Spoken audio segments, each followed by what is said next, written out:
What if Demon Slayer already started after Muzan was already defeated? Or if Naruto started after Naruto already became the Hokage? That is the kind of story Frieren is telling. And that's why it feels so different.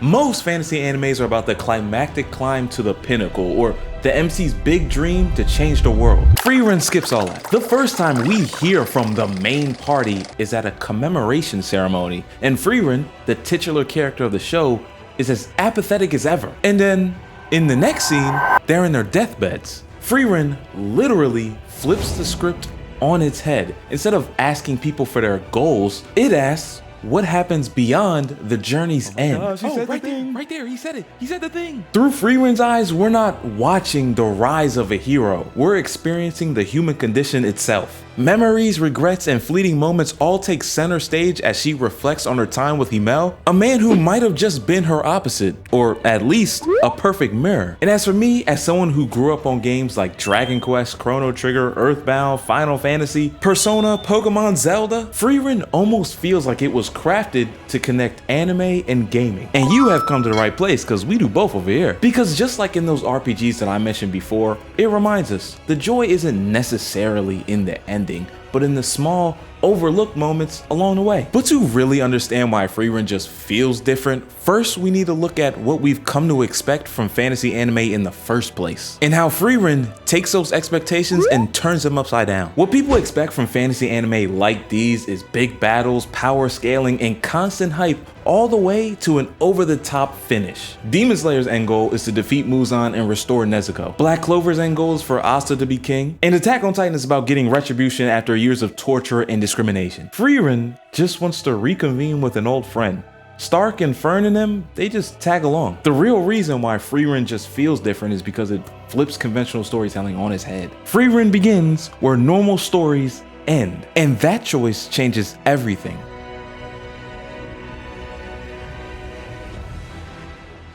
Frieren Beyond Journey's End is almost telling two stories simultaneously from the perspective of someone who was in both. Like a weird multiverse paradox, except it's not. It's just been a long time. And one of the stories that Frieren is telling is told in reverse order, and we only get insight through inconsistent flashbacks. Frieren, what happens when the quest is over? The series is named Frieren Beyond Journey's End, and just that is so fitting in a way I would have never understood when I first chose to watch this show. Frieren is loosely in the same genre as a Naruto or a Demon Slayer or Attack on Titan, an adventure fantasy. And really it's up to you on whether or not you think Frieren is a shonen. But this show finds a way to slow everything down and lets the audience members sit with the characters, their emotions, and the passage of time itself. There's a huge focus on memories, regrets, and chasing fleeting moments, and that's why it feels so calming. The show was also kind of structured like JJK, One Punch Man, and Mob Psycho in a way where you kind of meet the strongest person in the universe in the beginning, episode 1. And the show kind of uses that to deconstruct the illusion of strength. Awards, statuses, certifications all mean nothing to Frieren, and watching this show through her eyes, it almost means nothing to us. Frieren is actually apathetic to all that stuff, but that puts more emphasis on the things that she does care about. The things that aren't so tangible but 10 times worth it. Another thing that this anime touches on a lot, which is something that I love. I actually made a video about this a while ago. It challenges the whole idea of nostalgia and glorifying the past, because the past was once the present and the people there had flaws just like us. Frieren, the character herself, doesn't glorify the past. Even in her flashbacks, she shows flawed human heroes. That's a big contrast to how people in universe talk about the heroes, especially Himmel. And zooming out, that's a big contrast to how we talk about nostalgia bait. For example, Himmel was the glorified hero. He was the hero of promise that defeated the Demon King and led the party of heroes. He was a hero's hero. He could do no wrong. But the flashback that Frieren chose to show us was him failing to get the hero's sword. He wasn't able to draw it after trying and trying. He had a fake replica of the sword. I remember watching it fully expecting him to draw the sword because that's just how everybody talked about him. But when I saw he came up short, it really drove the message home of everybody in the past wasn't just better than everybody in the present. They have flaws too, we just remember them better. In our first introduction of season 1, we are immediately hit with the whole reality of, hey, The perspective of someone who lives for a crazy long time sure makes our lives seem so insignificant. Or better yet, our individual lives are so unimportant in the grand scheme of time and space. But then immediately after the main character reconnects with an old friend and takes on his apprentice as hers, the story starts the longer journey, the real journey of challenging the idea that their lives were unimportant. The original idea that was so bluntly put in front of us in the first few episodes.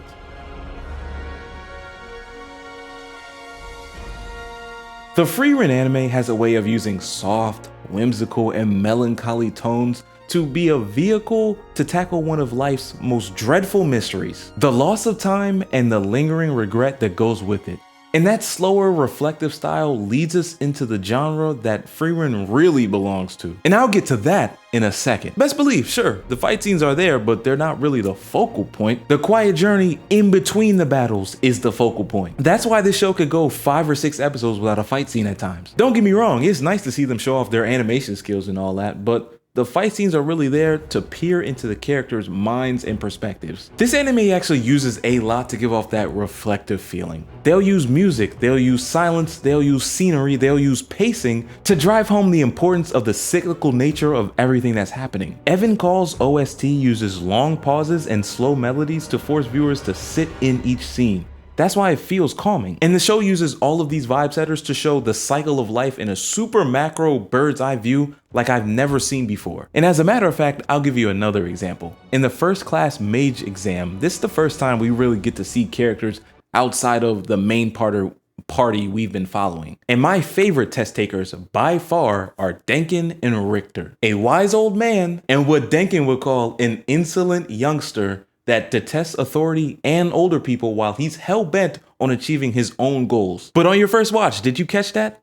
Being hell-bent on achieving your own goals is the antithesis of the theme of the show. And then on the flip side, being a wise old person that learned from their life regrets is the focal point of the show. Denkin, in so many words, tells Richter to slow down and appreciate life.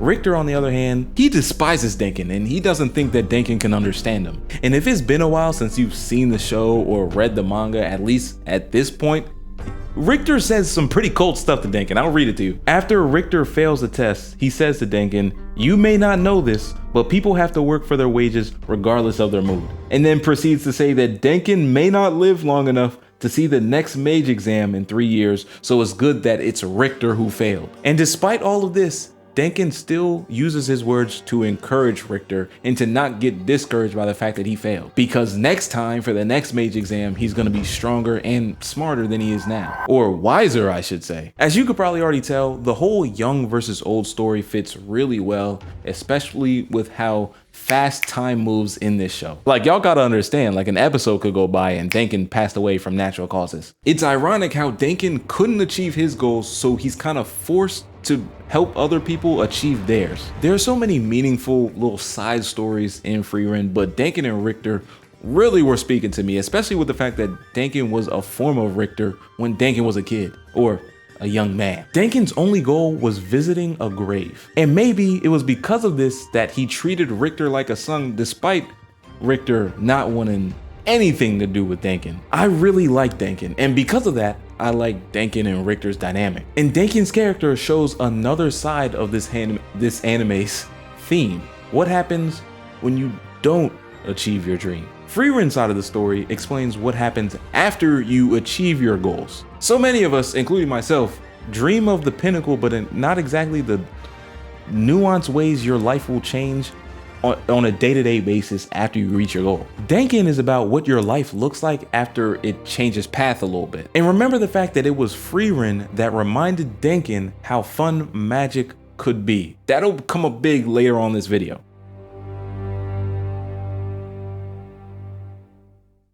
Frieren isn't just a slow fantasy. In preparation for this Frieren video that I've been working on for the longest, I wanted to look up some genres of Frieren, and I got a lot. Crunchyroll said a different thing than Google said, then Frieren said. It's all different. But one genre that I found that really fit with Frieren a lot is called Iyashikei. I hope I'm saying that right. If I'm not saying that right, please correct me in the comments. But it's normally a niche genre that's a subgenre of slice of life anime, and it's supposed to literally have like a healing effect on the viewer. They're episodic, there's little to no conflict, the characters usually live peaceful lives on the countryside, it's real introspective, and they use beautiful animation and scenery to tell their story. That whole vibe, that whole subgenre fits Frieren perfectly outside of like 5 episodes. Now, it's not a pure Iyashikei because it has structured arcs and big conflicts, but it more has the elements of Iyashikei woven into a shonen. While technically, in most other cases, that would be like mixing water with oil, but Frieren makes it work. And that mix is another reason why Frieren just feels so different and it resonates with the audience even outside of this really niche genre. The first journey that Frieren ran on didn't exactly change her as much as the second journey. The second journey is the one that's healing her. I said the thing, the Iyashikei thing. Said the thing. But of course, the first journey is the one that set the ground for this change. I bet that if we got some Frieren OVA or some Frieren side story about the first adventure she went on with Himel, it would have a lot more shonen structure in it than the Frieren we got. She is getting the unique chance of living her life over again with this new party, experiencing all of the things that she overlooked in her first journey. She stayed close to humans, learning their best qualities and their ugliest moments, but finding the positive in them in a Frieren type of way. I can't lie to y'all, seeing leaving the party was a little bit of a sad moment, I can't lie. But even his absence served the cyclical nature of the theme. He'll be back. Frieren even said that she gives quick goodbyes because she's confident that she'll see the person she's saying goodbye to again. Now, let's pump the brakes here. This quote had a lot more weight to it when Himel said that because Himel doesn't literally live forever, but it's still a great quote. And this will be a good time to ask one of my biggest questions after watching season 1 of Frieren. Why is it Himel that had the biggest impact on Frieren's life? She got a chance to see the other two, but it's Himel that she's basing this whole journey around. Literally willing to go to the depths of the ends of the earth to just talk to him. And I know it's not a long time for her, but for everyone she's with, it's years. Was she parallels or opposites of Himel? She didn't have hero-esque qualities that galvanized the group around her the first journey, but she's having some of those moments now. Were Frieren and Himel possible lovers like Fern and Stark?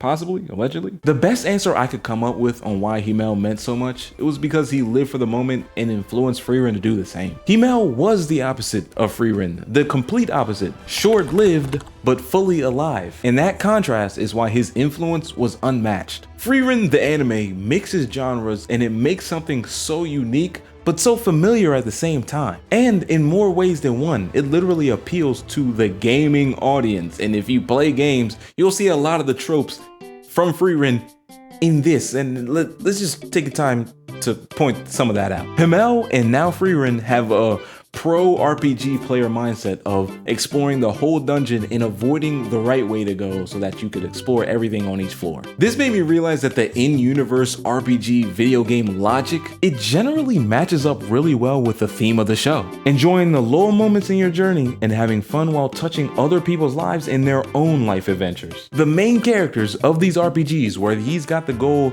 of defeating the Demon King Ganon, catching them all, or defeating the alien Gygas. The MC of RPG still makes time to do side quests even though there's a big main quest going on. And for all of us who play video games, I know you did it too. Team Rocket was in the middle of invading Saffron City, but she wanted to backtrack and get that Cubone or something. And in every instance, doing the side quests always gives you a fuller experience than just doing the main quest back to back to back to back. Like, imagine if you played Red Dead Redemption 2 like that. Think about how much you would have missed. Himel was really a video game RPG protagonist, and he became just as famous doing side quests as he did killing the Demon King. And mind you, we haven't gotten the flashback of what actually happened at the final battle with the Demon King, and that will be a huge episode coming up in season 2 that I'm looking forward to, but we'll get to that later. In the second test of the first class mage exam, every other mage in the dungeon was so focused on exploitation that they never focused on exploration, which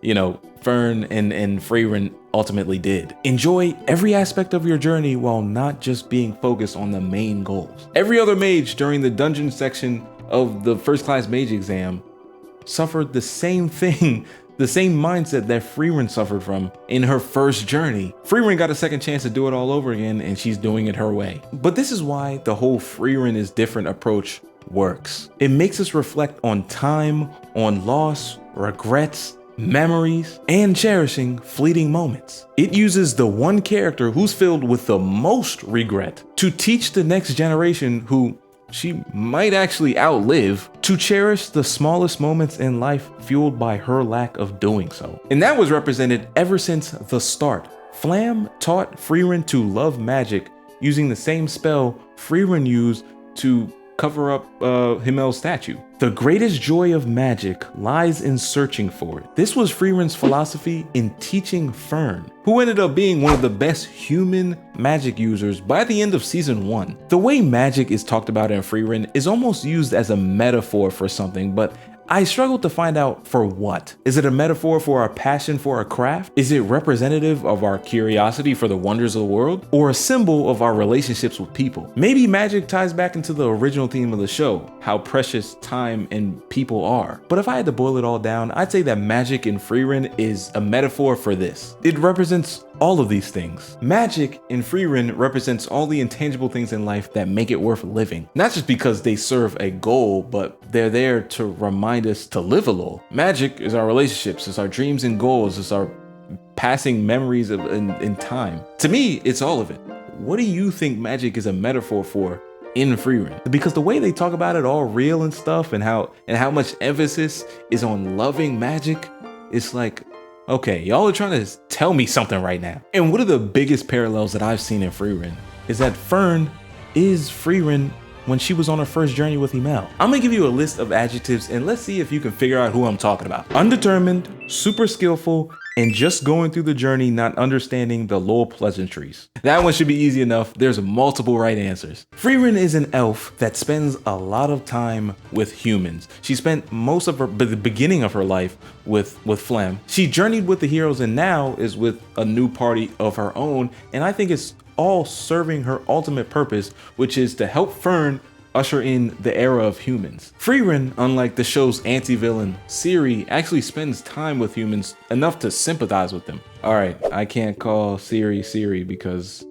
it's just gonna make all my devices mess up. So we'll call her Big S. Yeah, we'll call her Big S. Yeah, no, Lil S is better. Lil Big S, yeah, Lil S. But yeah, Frieren is now playing the role that Himmel and Flam played for her. And just like Frieren did in the past, oftentimes Fern rejects this. So it can come off that Fern and Frieren are opposites. Fern doesn't sleep in. She wants to ask Frieren what the next task to do in whatever place they are right now so they can move on. Fern isn't concerned with finding flower spells like Frieren. Fern lets her anger and emotions take over moments that would otherwise be memories. To be honest with you, I like the fact that Frieren's group has little arguments and everything. It gives them a real feeling that you would get from traveling with people for years. And Frieren isn't the only one that has effects on her party members. They have effects on her too. After the first class mage exam, Fern's staff breaks and Frieren tries to repair it, and I think that's just symbolic of the way that she's learning to empathize with other people's feelings. Because Frieren made it pretty clear that Fern didn't need that staff. And even throughout the story, Frieren will tell her enemies about everything she's taken in on her long life journey. She even wanted to teach the purple-haired demon Aura to love magic instead of using it just for a tool. And Aura versus Frieren made for the best season 1 fight in my opinion. Not because necessarily of the fight. We knew that Frieren would win. That was obvious. It was just more the different philosophies that were battling each other, kinda. And the one that overtook the other one immediately. Aura came in there, sure she was gonna win. And she definitely did not. And it was after that fight that I learned while watching the show, Frieren is gonna win regardless. Even when Frieren fights Frieren, Frieren wins. And speaking of that, I really like Yubel. I really like her ability to copy other people's abilities. It reminds me of like an evil Kakashi. I'm not gonna say that this story lacked a villain because up to this point, really didn't need one. But for now, I really like her role. She was an insane character that literally cut Sense. Ironic. Sense, the empath, literally thought she was insane during the first class mage exam. But the technique she uses of mentally manifesting what she wants in her magic makes sense. Even though Sense is good at sensing things and she's an empath, she called her insane. I don't think she's insane. She might be unhinged, but I don't think she's insane. She was able to tactically make friends and alliances and come up with on-the-fly strategies to combat even herself. And an insane person wouldn't be able to do that. Yubel kind of reminds me of Blackbeard from One Piece in a way. In terms of power scaling, she's not like the strongest, but you know she's gonna be a problem in the future. And then Lil S, Big S, whatever I decided on, Lil S. She's also an anti-villain type as well. And she also mentally manifests what she wants out of her magic to the point where up until the last couple episodes, I thought Yubel was her secret student, but nah, she didn't know who she was at all. And then to stick with the whole line of mentally manifesting your magic, Frieren said something along the lines of, if you think we could win, we can win, during the Frieren Infirm versus fake Frieren fight at the end of the first class mage exam. And I thought that that was kind of a form of the visualization technique too, so maybe it's not something reserved for evil, but I don't know. I know Yubel will be a problem because she's being compared to the likes of Frieren and Big S. Lil S. I keep saying Big S. Big S and Frieren see the world in opposite ways. Big S is all about attack power like a little kid playing Pokemon for the first time. Frieren is more about loving magic and making it into your own.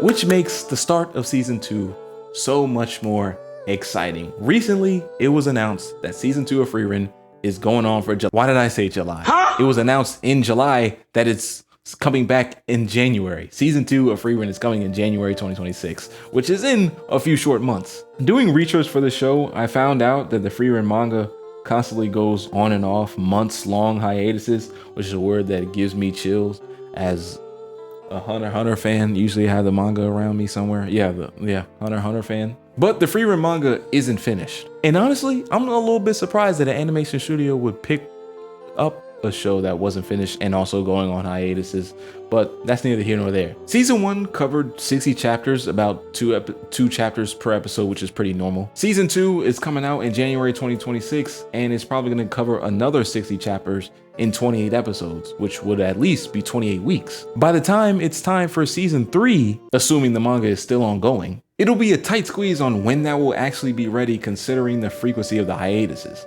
But it does give me hope for the future of an animation of Hunter x Hunter. It does do that. And plus, I'm super excited because Frieren has that oh so rare 28 episode seasons, which means we'll be getting 28 weeks of Frieren. That's like 6 months. That's like a football season. But still thinking way too far ahead on season 3, even the chapters of the manga are coming out like pretty spacious. They don't come out with a manga chapter every week. They come out with a manga chapter every 2 weeks, with chapter 144. That the latest chapter is 144, and it was released on September 2nd of 2025. And because the Frieren manga just came off of a hiatus, there's only been 4 chapters released in the calendar year 2025. I'm telling you, man, every generation has one of these animes. But to be clear, it's not on like indefinitely long, year-long hiatuses like Hunter x Hunter was at times. Don't remind me, but you know, they take a few months off every once in a while. Frieren actually reminds me a lot of Hunter x Hunter. It's telling a story in a way that's not usually done, even in the given genre it's supposed to be in. A lot of fights in Frieren are skipped or very short, kind of like how they are in Hunter x Hunter.